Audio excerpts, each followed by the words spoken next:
Assalamualaikum warahmatullahi wabarakatuh. Ustazah dan teman-teman semuanya bertemu kembali dalam pembelajaran leader ini. Insya Allah di Senin ini kita akan kembali menyampaikan materi tentang Seven Habits ya melalui direct lesson. Kita kemarin sudah sampai ke habit 3 ya, sudah mencapai kemenangan pribadi insya Allah ya. Kalau kita konsisten menerapkan ketiga habit tersebut, dan ini mungkin boleh disampaikan juga ke teman-teman, ke anak-anak maksudnya, bahwa ketika kita sudah konsisten menerapkan ketiga habit itu, kita sudah berada pada posisi kemenangan pribadi. Artinya, kalau kita sudah berada di posisi kemenangan pribadi, itu kita akan siap untuk berinteraksi dengan orang lain, ya, sehingga kita bisa mencapai kemenangan publik. Jadi bukan hanya kita sendiri yang merasa mungkin merasa hebat, sudah merasa bisa mengatur diri gitu ya, sudah punya plan-plan yang hebat gitu ya, sudah menjalankannya dengan baik, tapi kita juga perlu berinteraksi karena kita kan tidak hidup sendiri ya, kita bersosialisasi dengan orang lain, dan bisa jadi pada saat bersosialisasi itu timbul konflik. Nah, bagaimana kita supaya tidak konflik seperti itu? Nah, makanya kita pelajari habit-habit berikutnya ya. Dengan mempelajari ini, insya Allah nanti kita bisa bagaimana tuh berinteraksi dengan orang lain, bagaimana memahami orang lain misalnya nanti kan seperti itu. Sehingga itulah yang membuat kita berada pada level berikutnya, yaitu bisa mencapai kemenangan publik. Dan seterusnya nanti kalau kita menjaga, itulah kita berada di puncaknya nanti ya, di habit ke-7. Nah, kita langsung saja seperti biasa kita sampaikan materinya yang ada di PowerPoint. Alhamdulillah ya sudah dibuatkan PowerPoint-nya oleh Ustaz Ferdi. Mudah-mudahan seperti yang pernah kita sampaikan di awal, nanti tidak hanya sampai sini ya gitu, maksudnya berikutnya akan muncul PowerPoint yang luar biasa dari teman-teman yang lainnya. Nah, ini habit 4 harusnya ya, habit 4. Mohon maaf teman-teman, nanti kita edit lagi. Ini habit 4, think win-win. Kita akan masuk ke lesson 19 dan 20. Jadi di pertemuan ini kita gabungkan dua lesson karena nggak terlalu banyak isinya ya, jadi bisa digabungkan. Dan ini masih awal, masih perkenalan bagaimana sih think win-win itu. Kemudian seperti biasa, kita kembali lagi ke Power Seven Habit. Mungkin teman-teman lupa gitu ya, anak-anak lupa maksudnya. Kemarin kita sudah mempelajari yang 3 ini, be proactive, begin with the end in mind, ya, put first thing first. Dan kalau ketiganya seperti yang tadi sampaikan di awal, kalau ketiganya konsisten kita lakukan, insya Allah kita sudah mencapai ini, private victory, ya. Artinya, orang yang sudah mencapai private victory, dia akan siap untuk berinteraksi dengan orang lain. Dulu tuh pernah ada pertanyaan di siswa, waktu Ana mengajarkan tentang be proaktif.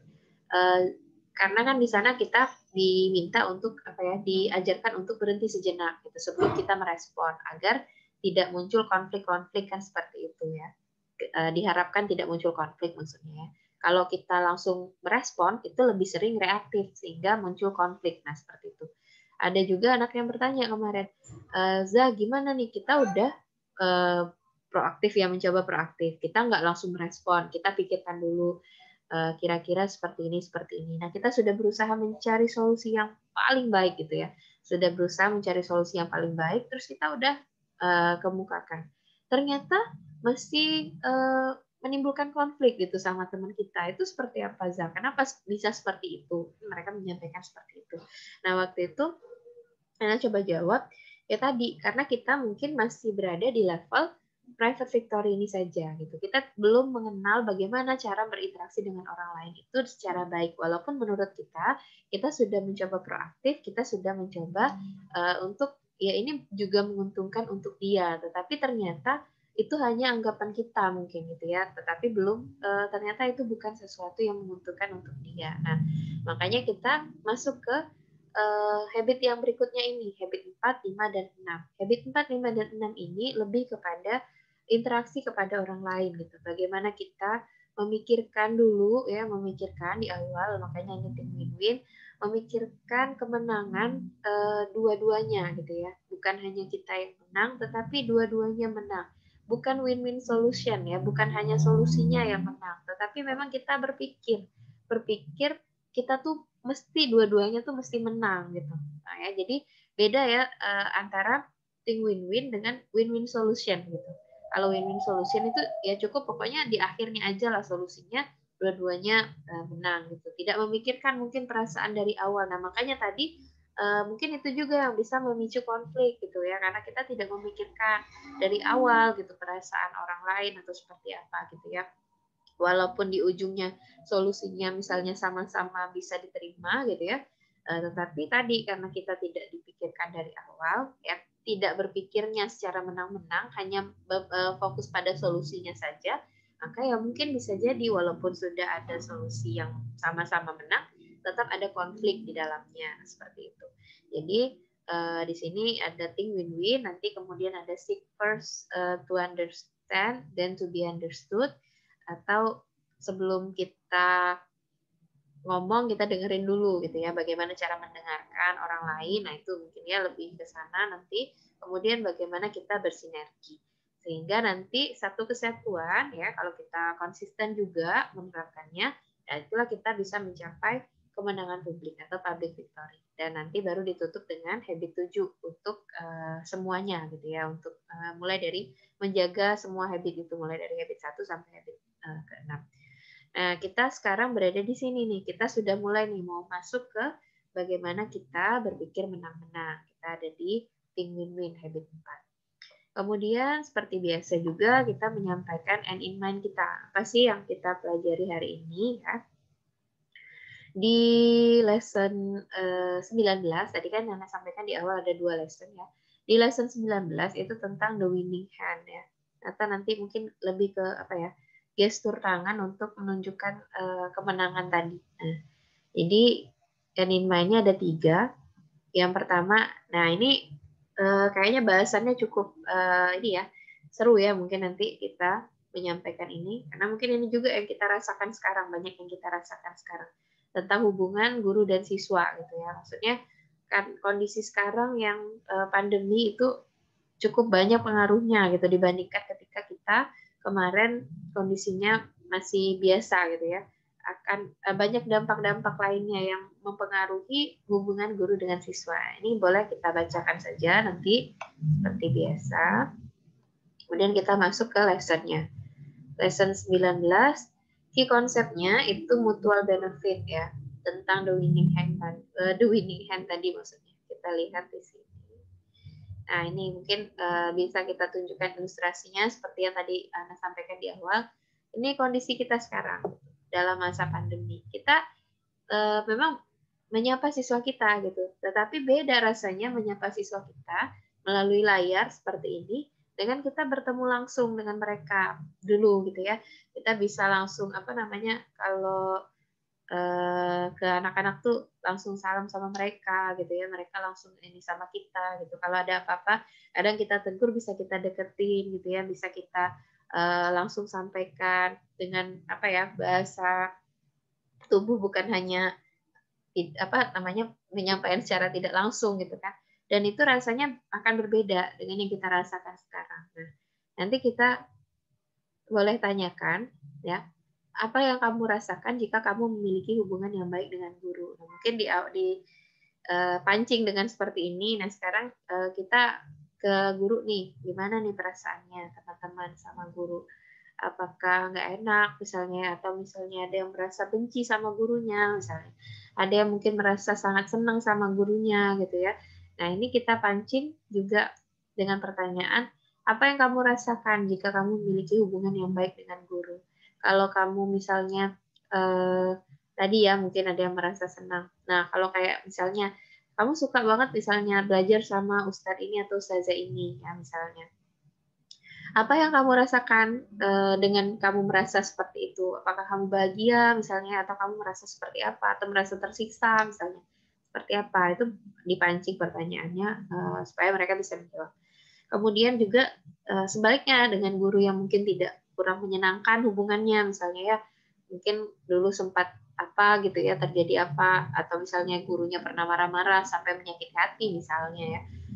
Kemudian kita tanyakan gimana perasaannya terhadap guru yang tadi yang punya hubungan tidak baik tadi gitu ya. Apa yang kamu rasakan? Apakah sedih? Apakah misalnya setiap pelajarannya jadi males misalnya ya? Mungkin banyak nanti respon dari mereka yang bisa digali. Kemudian, nah ini juga kita bisa bacakan, masih sering dijumpai siswa yang memiliki hubungan yang baik dengan satu guru namun tidak dengan yang lain. Nah, ini banyak kejadian ya, yang tadi seperti yang saya sampaikan. Mungkin tidak semua dari kita itu disukai oleh murid ya. Sama juga seperti halnya kita.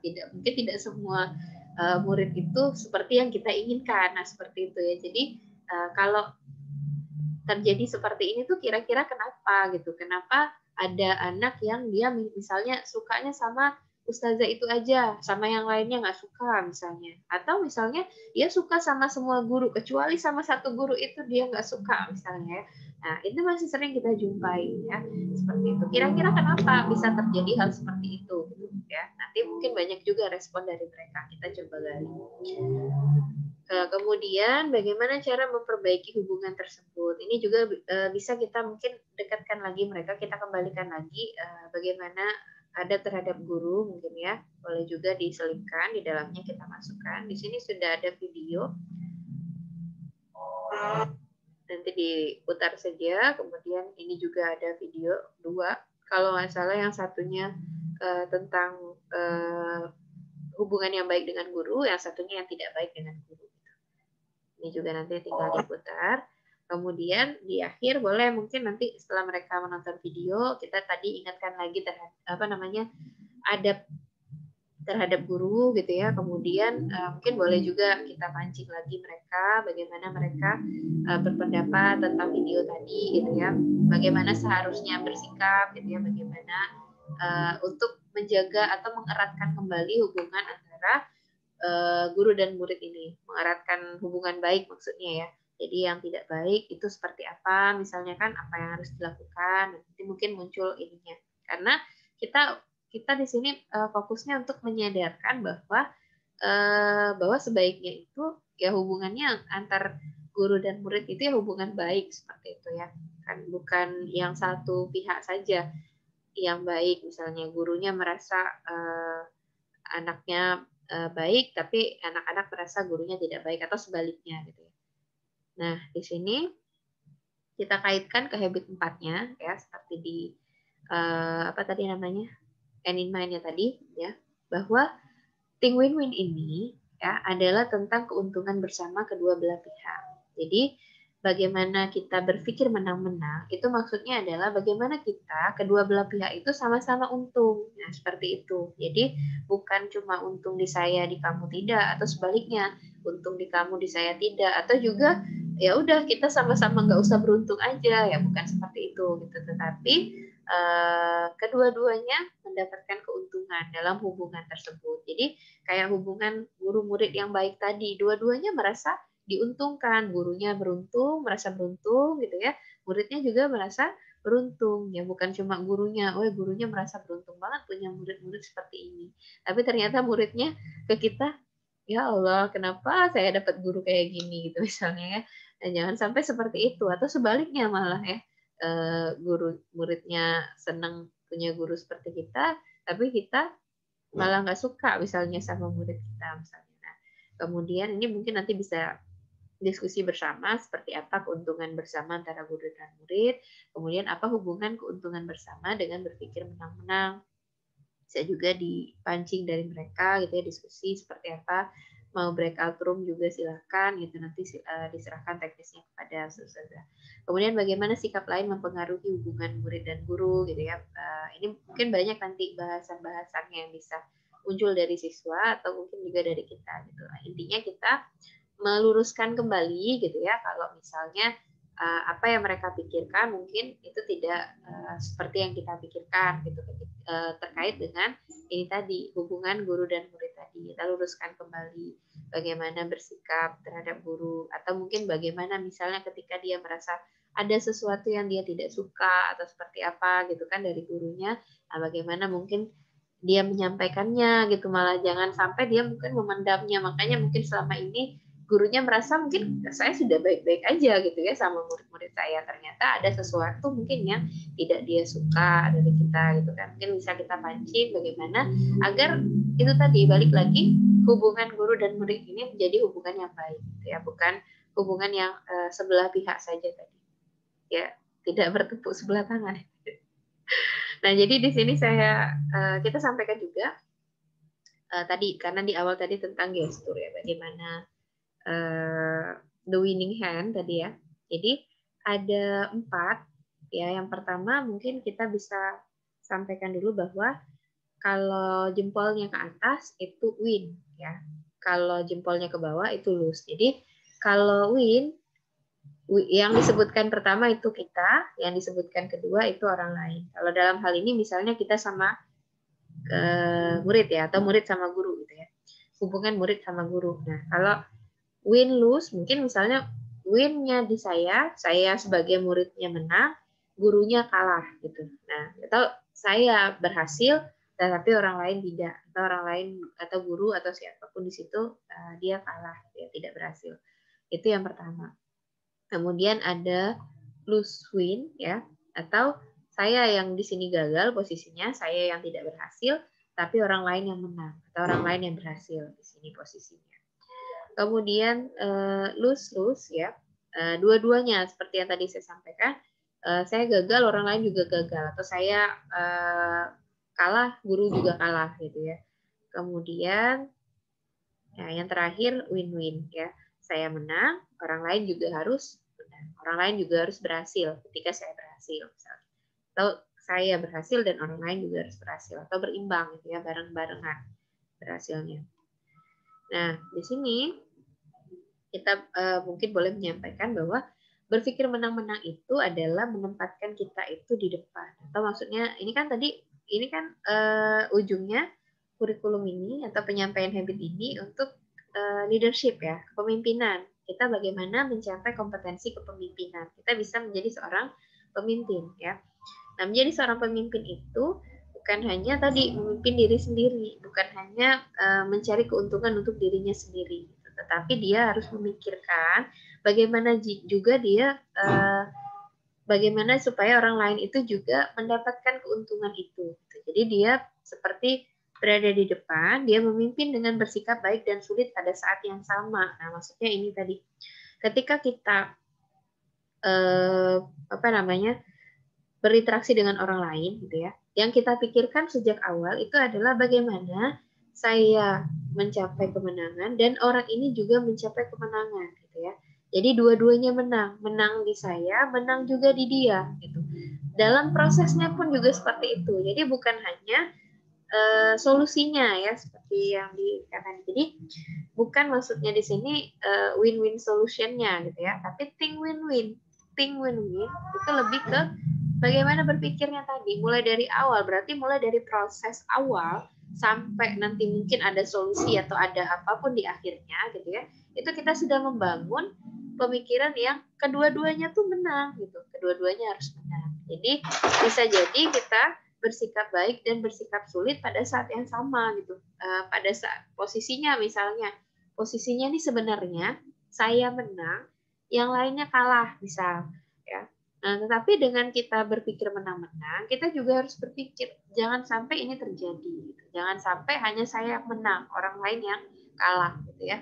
Nah, kita harus berusaha bagaimana orang lain ini juga bisa menang, gitu. Nah, dari awal itu kita sudah memikirkan itu, sehingga kita bersikap baiknya mungkin yang terhadap kita karena kita yang posisinya menang, kita sudah biasa, gitu kan. Tapi kita juga bisa bersikap sulit, gitu, untuk mengangkat bagaimana yang orang lain ini tadi juga bisa menang, ya. Jadi itu posisi berpikir menang-menang itu. Itu yang menunjukkan tangan kemenangan tadi. Jadi kalau berpikir menang-menang itu bukan cuma, aduh, lihat dulu nih, sayanya yang menang nih, ya, saya harus yang menang, ya. Tidak, tetapi dari awal itu sudah kita pikirkan bahwa kemenangan itu kita capai sama-sama.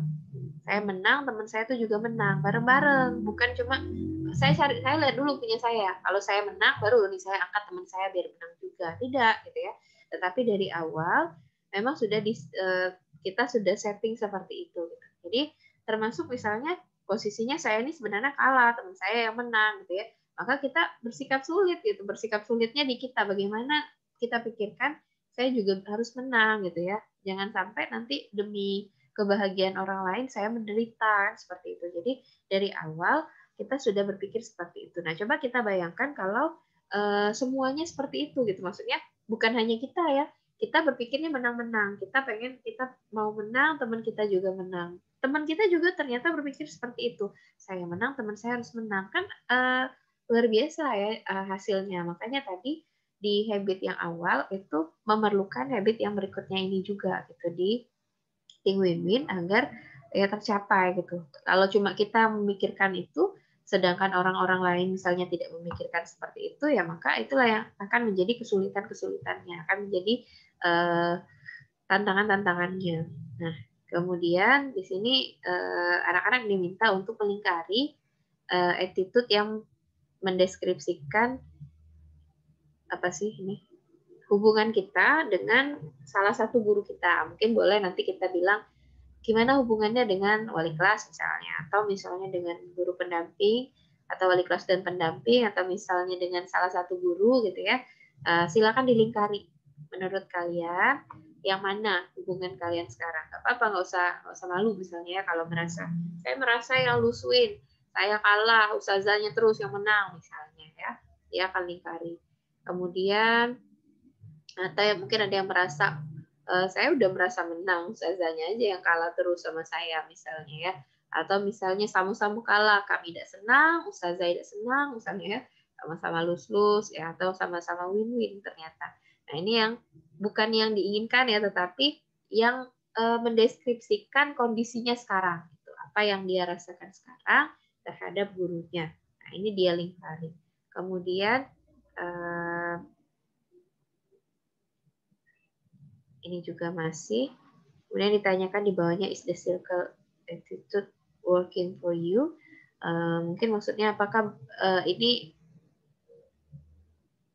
lingkaran apa sih namanya tadi?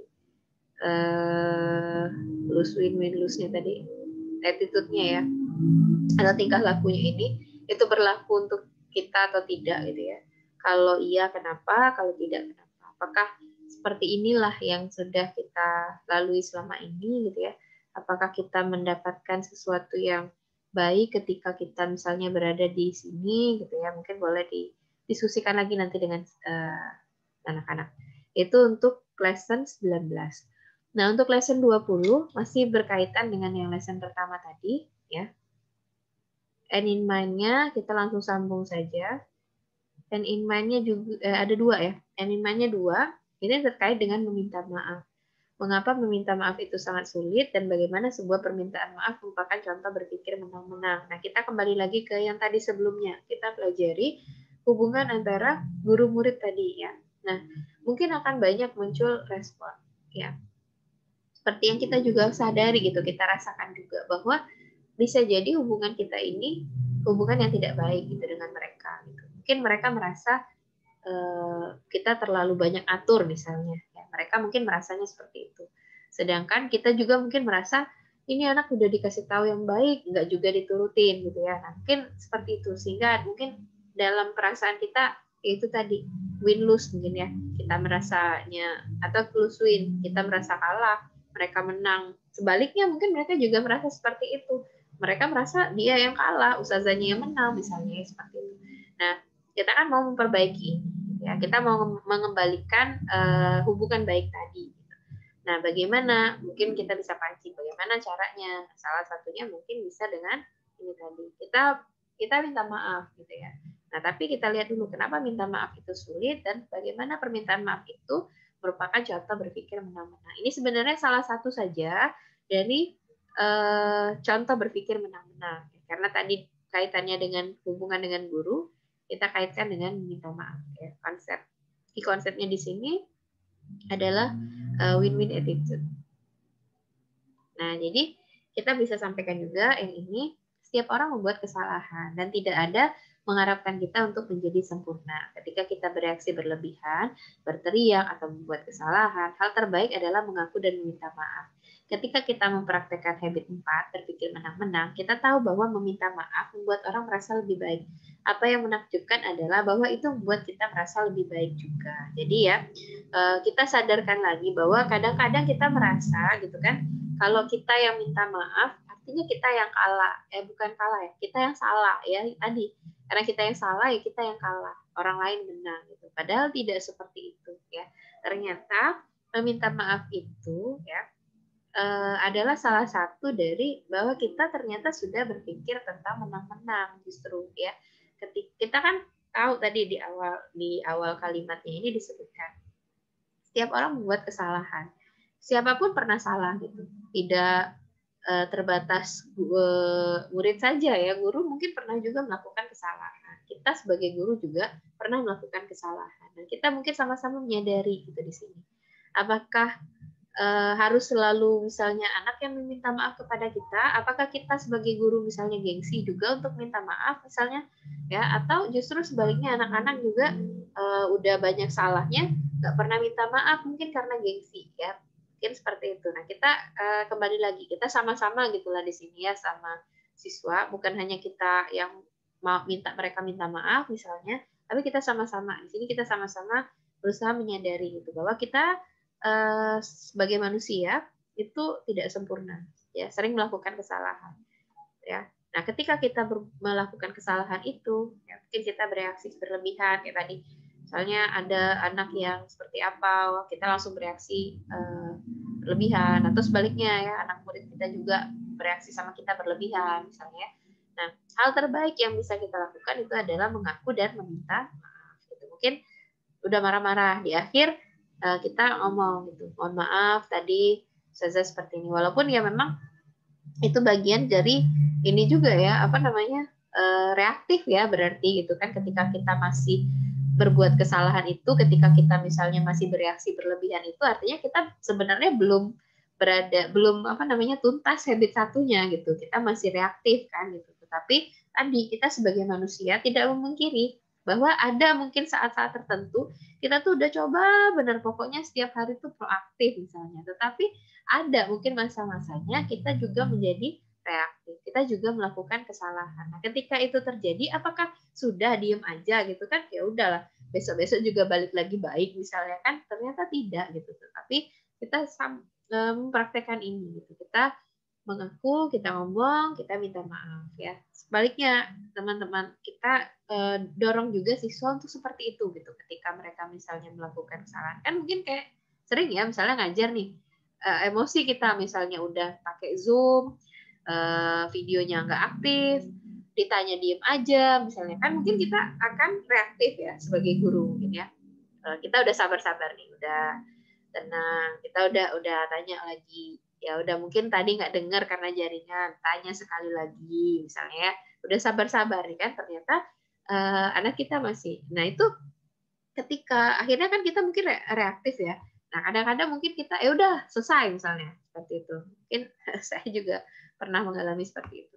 Tetapi yang terbaik adalah kita juga mengaku dan meminta maaf. Nah kita juga dorong mungkin siswa kita sebaliknya gitu. Ketika dia yang seperti itu, ketika dia yang tidak merespon guru atau seperti apa ketika pembelajaran, mungkin di akhir bisa Ustazah mohon maaf kami tadi seperti ini gitu ya, atau Ustadz mohon maaf kita juga gitu ya sama-sama meminta maaf. Nah, ketika kita mempraktekkan itu saja yang simpel gitu ya, saling meminta maaf setelah selesai pembelajaran, itu akan sadar tidak sadar itu akan membuat kita merasa lebih baik gitu. Ketika berikutnya kita harus berinteraksi dengan mereka, ya kita akan lega gitu ya, kita akan ya udah gitu kan sudah kembali lagi seperti biasa. Mereka juga mungkin seperti itu gitu ya.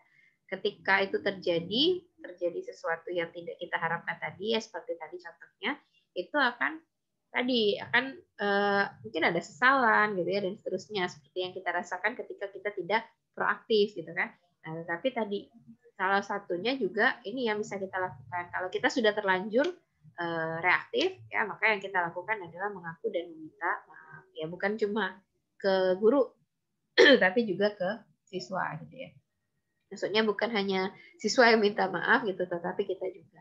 Nah, kita sama-sama menyadari ini. Kadang-kadang tuh anak-anak tuh nggak sadar juga gitu. Misalnya kita udah marah-marah, akhirnya ya terakhir kita mungkin sadar gitu ya. Kita udah tenang kembali, kita merasa seperti tidak ada apa-apa gitu kan. Padahal masih tidak lega gitu ya, masih ada yang mengganjal seperti itu. Nah, tapi anak-anak kadang-kadang masih nggak peka gitu. Mereka ya udah kan ustazahnya udah balik lagi normal nih, udah biasa aja lagi gitu kan. Akhirnya mereka juga tidak meminta maaf. Nah, kita dorong mereka untuk seperti itu. Jadi apapun yang sudah terjadi, ketika itu reaktif atau tidak proaktif, maka langkah yang bisa kalian lakukan ya atau yang bisa kita lakukan itu adalah mengaku dan meminta maaf. Ya, itu yang terbaik gitu.